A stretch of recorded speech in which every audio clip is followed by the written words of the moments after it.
Special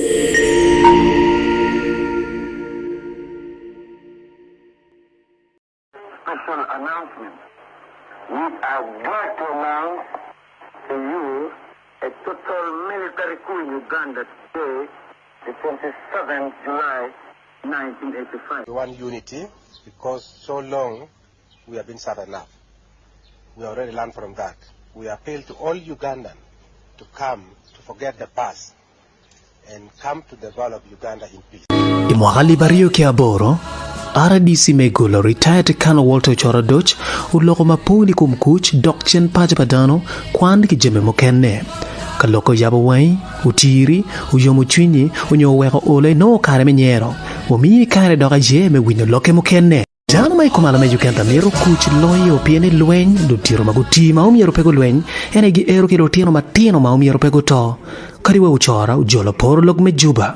Come lui che carolo che c'era giù per porre che ueluen per porre che qua darmi non ti carwe to che bora wa chavani pura nerone lokman be porlo che ene io metti very clear ene io ma bene ti chipa Batwa poro log be luen chamo chingamente loyo puro ber kan ne che helicopter mangwele ka ibulga surambaya metto che badege 200 liters ma football a surambaya le winti ko moy badege mero one drama che ka a yuru ne helicopter bero we ka wonga jo man ma yubo no coffin Batwa kan ko be sure to business go to mo Loro kono berutie, Ochora wajani gamente pe ubi monyo LRA.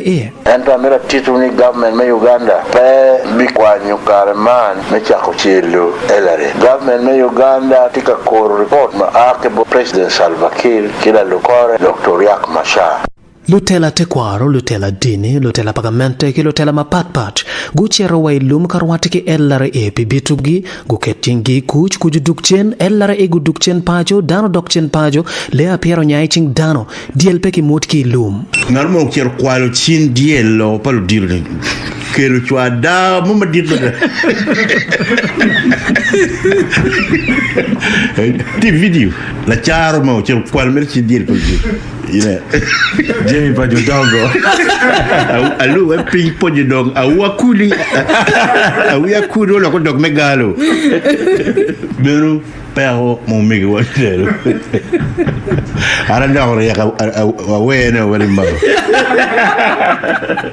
Ilum, lutela mai kumala me Uganda pe kurwati ki konyi ken, kurwati ki komanda zumogo chalo Vincent Oti ki okoro diambo, magumote ki jomchwin, ki lutiro mogo pagamente chalo kulaije. Ala lelo ti la do ya oga okol bona na. Me mon mo do go alunchi me mon makulaije. Awe mo ro t-shirt DP. Ana ngelo lo wang DP mo intimo takti. No mi macha wa mo twengero bere yele gene kulaije chim no. Muro t-shirt chalba patipa mauge mele ye kulaije Peutero mabote to loko kare kum telle mati gony pa LRA konyo ne Vincent Oti gwenye kimaji beruti kingi ma beko beruti ono ni udiambo to Nglo ma dokum pa diam report ma wono ene petilo da kum dam diam tie LRA unit ada go chile ke kangi piano pekingene go chile ke kan kindano abichel mutone gino bratamani udiam anda ko ber ma wono ene udiam pe Geno beruditni konyo no keru chingwi nyeme kuchiki gamente ento walu dirwa dekulo peo o meno wero kingolo kare ire me ketu chie bera win jomo kana radio ni o kon peke dia jomo kana konti bomada ininge kama konti isi gina wano mero ba eni kuja po mero pisa wad mafudwe en potum Joseph Kwan o warobin o kacheping ikaratat megit la bomi o kit excuse mo Dr. Yakamacha ena yela rital madidi ken government me Uganda ke LRA en terrenen en kon penen ben tika wini jem wang matia tema ba ka en konyo neno o keri balance be ticheni kirat ticheni tigimo nyul ba lo tamme ni enger fude miro katutie the procedure is very simple kon o kwanchi o gobo Dr. Yak Masha kon o kwanchi o gobo Dr. Yak Masha nenen ba an kiberka bola an rebel leader me Chad obera bola ni ana beberu machinery be mi alwari lim tutwalo wa noni lo me ketin konye pe ento ko beti da ye ketien kon fudromu geng loenyi enoni kita alen kon fudromu geng loenyi enoni ka go chimbo riak ni engere de ye ketien ma Uganda government beno wachi kat kon luoro ketu bino enikome no ngare mama ena yo mi roksam nyu delegate bien agenda item number chiel ario ade angwen abija bichiel wen make signing kon konyo bero peke obelo wai manyuti ka konyo otwalo uye la wai mo you can government be war will be war so kuberkira mono wachi the ball is in Coins end kon furomu gengolwen en me chakari per bi chakaba bi chakagere ko magwa joman mo bolena winyi ngi pebe ye Nino karo cha betum chitum lutiru cha openye ka konya da tie kimirme dugu chen pajo mirimo makonti kweri karo pe ko bin ke pe ni ko mi binongo e karo rome ma chal chairman na pen kunu ke lune na mawan ningi birwenyo ke ka rome me jeno rimano kiki ye bikonye mone piara bor matiene bi beri kwere ke mone gine dako gan konti kaneno anyway so tikaneno faida me berilu dite loy faida me karwa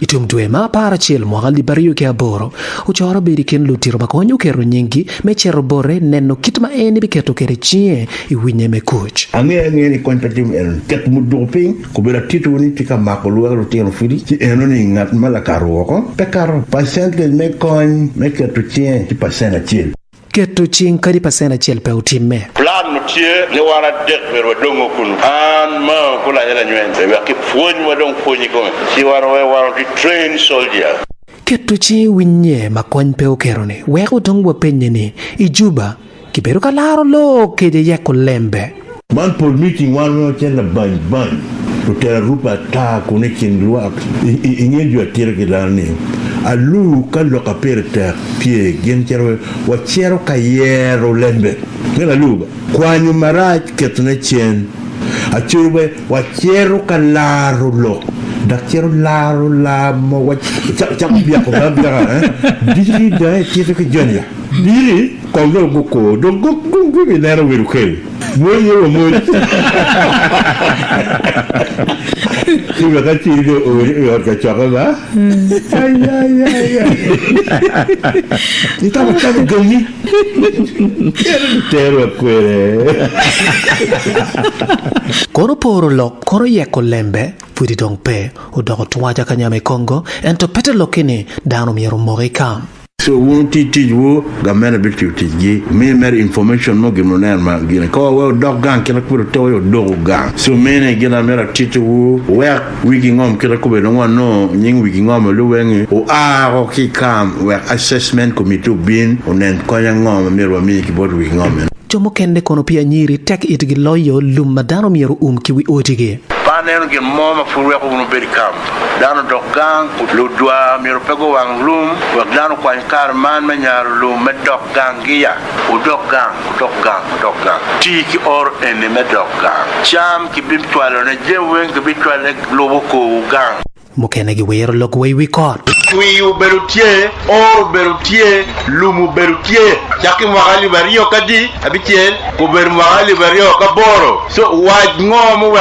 pe tika dogang el pe lok lokom lum bien magali bariyo kabichel korchwe amna tie lumu teki ameno el lum enuni en daro ko ber pole ko dokwe gangja jo mago dogangi gunyare lum enuni ampa win radio ni yulwal tomo time lum we rano opi magario pawil Ochora tamani mokenne gumori kampi eni furigi koro gin mo kay nen wana wo dogang no ngini gin mai timu pere awache ba ka ini we bed miri e kam ni wang mai nen ko nyu dugu mai nen ko woi o kar ko pit ngolo kila logi o donye di kal go dek ka do ini dogang silwai mawi dano dogang kameno de gwo dano gang Dokchen pajo kelo larango matek to twali kena chole. Jomo kenne kwena magubiro ka chwala ne Meke FM piche kodani kumngomge.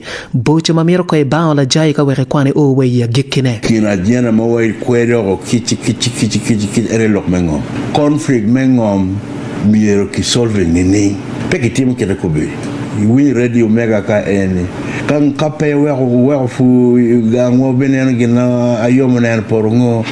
Kono in one family mon makuberi unge ngome yang kwarwa yo minu ka unu miru rupu yelo dolo matika kono nyara kono very funny announcement mega no melo chairman no you know kitama orodong pie dano tika Dokchen pajo dore town gulu tika don miruti ma technique gulu miru Dok City kawe di town futki wao yugi shojono meti gulu be city tuwaro doka chal town ene ke wa ye jin chete doka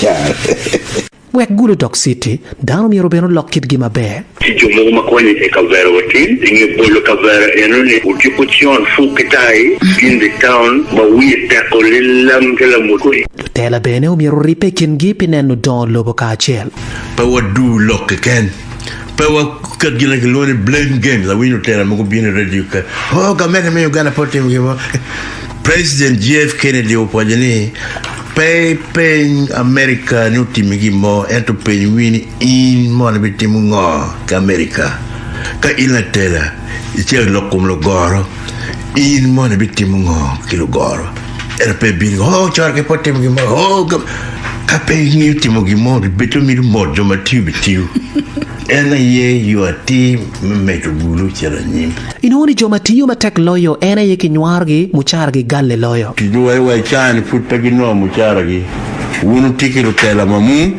utiki government mamu ikan kama kit gum tikit gum kama gulu district local government ye kamoro chirupen ngomo wa mucharu pe yenno tiki answer ma politician ne man ma kichoya tispagamente otherwise check pa government me Uganda muchara wen mior kimini de pirua boro ama dogo en megadat akertumo mokene gitamo ni tijgi umiero bet tiu chenda ke nyinglu wedege ti amero me warning board jomon magiti temene geni ti office pa RDC ke luonge ni conmen kun gitika chiero givoro dano ni in beru chok to try ki elare so faili donc ti bot kwija war ana yet in charge of this file o chwal nyeng jone ni boraya o chwal nyeng jone ni bora keta ture wiliel ke nying RDC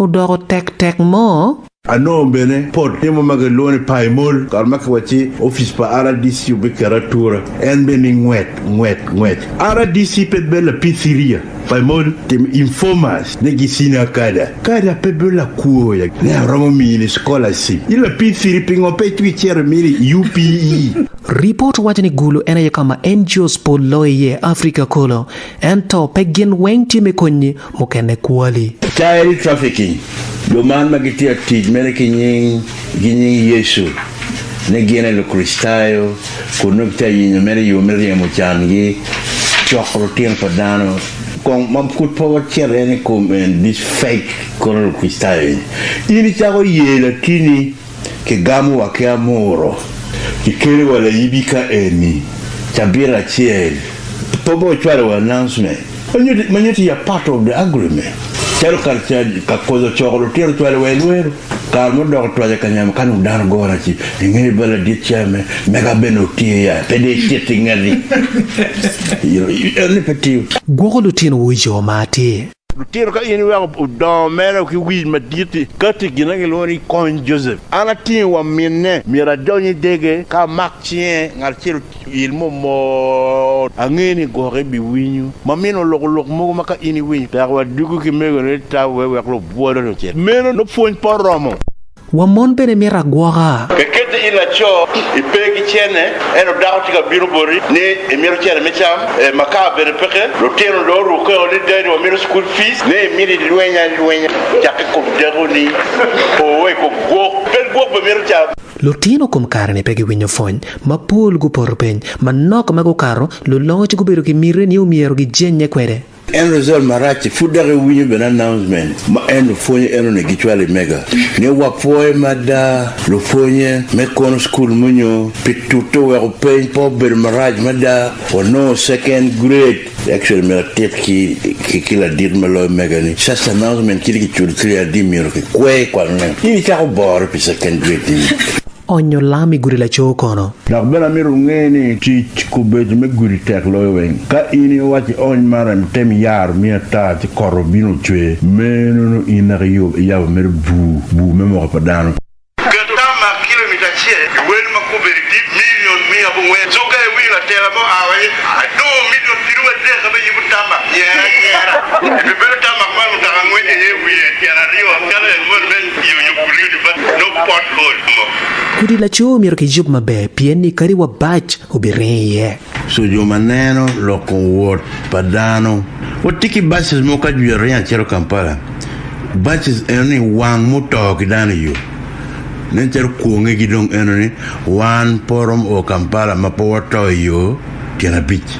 Maupingo pe wigi police magi checking buses. Pingi mo ikan matingo luagwa. Miro checking onena de deni emi batch maromo chwalo dano wa Kampala dugu Nero do aboro do ma deko bero nero pamon tello bero malieti mwagali bariyo ke aboro pe mokangama o miro bet wela wara. No man can grace the occasion when there is a competent woman to handle. No man nga mu grazing occasion in Kampala was it not Museveni? No man mati competent in Kampala. Mon mati competent watiki mon matiki PhD watiki mon ma monya makinen enike nyala giticha mano yewu porwe pierre ga pemo musemi poke no man can grace the occasion when there's a competent woman. No. Imogali bariyo ke aboro awube mogi gulo nyingi uberu lo pillo pujo mapati. Gamila kit di bot general batak ni kai gwaro bulu ni weng mai buru ikachiel di police di timu kija kiu di bot kapere ngom di drop ko ngom. So in manu kane ko dugune kono yo mudugo eni kele wako kano ila ko mo mano wantika yini chalo tu ikati kameleng o mi certificate kilone kan amnesty la chen kono gudugu chen guchako kwanyo jomati. I've given him 2 trousers, 3 shirts, airtime. Now the last one he needs a beard because we were chasing him. He could not shave his beard. This is because of the pressure you were giving to my friend Otu. Wamuni bene? No reported muni mogutika matujai directly. Muni fude before you ten waiter of twig or gore. Mwali bariyo ke aboro luo mako komtela madome wilogo chokolo. I Kenya Raila Odinga, I America Barack Obama. La tela me Kenya ma ben luo mo yuet no total. Mo teme total me be president me Kenya. Kelo no Odinga wed jaramogi. Eno baro ko meno Odinga wed jaramogi. Jon eno a ki gurguru ko berinero kalma wonne po succeeding me be president wede mawa maro be ko no Kampala kalcha Raila Odinga o tutema geni wonu ne result me kwi en lo banger po yugo en to ko bedi anti prime minister me Kenya Raila enoto maro Obama manyete ka tio maro Obama da leba chir me bamu jimla wa bela tet ka American mo bel ko git cocktail ni bamu jima bamu me leba chire no ki come mano peke milki kai bama Imogali bariyo ke aboro bene meke fe mo miu chilling million a chel bot joma winye Ubijago nenu television ma aki mega ka longo wilo tika mero pe mega tika meke Tidong en magoba pa mega no peki cham kengi winwe kiloni corporate responsibility enene ngo achi imwagane ginbe kwanyo million a chiel joadi making wu boro ikanije ju million a chiel ko itingu mare Nyula lonyo me mu biru gulukan ni mo winyo bolo million je. Je en chen mon manok ma wunu bolo bor mega. Me announcement wuni. Ni ngor bon matika temo to ki ngomwa meru ngeni dolo katika yuwi wi ort wi yat. Bo wek dolo lo Acholi lokwo. Chuin chala pa mega ni nongone tek kum karni. Kadi way ort lega dano kum karni mako Bible chi utum. Kiri wala lonya de kay nen ruwa ko tien jeba cha me bol. Miti bong mon madong tiri loyo. Ene bol ki go. Kilo ba. Bengen lo ba yo mengo lonyo enuni. O wek la dit kan ni de mone mo wa chia de Saint Philip. Wal aramel lo don ke ken lo mo ki bol tien lo wen. Ni tiki ruwa mon amalo. Ti wano a. Chuachi tien madon me donyi gere ki cha kan. Teru kar medad Roma chilu diru benekin teru kar medda me bina orlega amiti tiene weng me jiba wu o kwanyo ke chan u ka la diti ngo yak wa mandano jwat makitia kwano ne mono bolu dola mia riwa we maro ai wo an ngara juya ne no America bini liye ka kumigumo o liye ele president Museveni bolu million pa eno jomo kene luira bolo belal boy le wit kachero so miro fo mega badani iwangi burwa ko chingi bukwanya ngo million atie ene nyuti ni miro o mete kitich ki mega biero ngene magoba ne bidugo ngo Museveni bolo gire Ochora yin kono an wan mamaka uno o via inowa yubo kanich awai kitak nyeshen Walter kukwero Tiu biya cha wa yuba wari mama jeria makani me mal ba pier ki wachi karbi o manong yesu tika domo to ki joma futko ki bichwalo ki malo wi polo ki bipe in mai bir bilo kan itimu ngo ki nga jara to a la dit yesu nen pincha kanija mo wa yuba wari jeria uma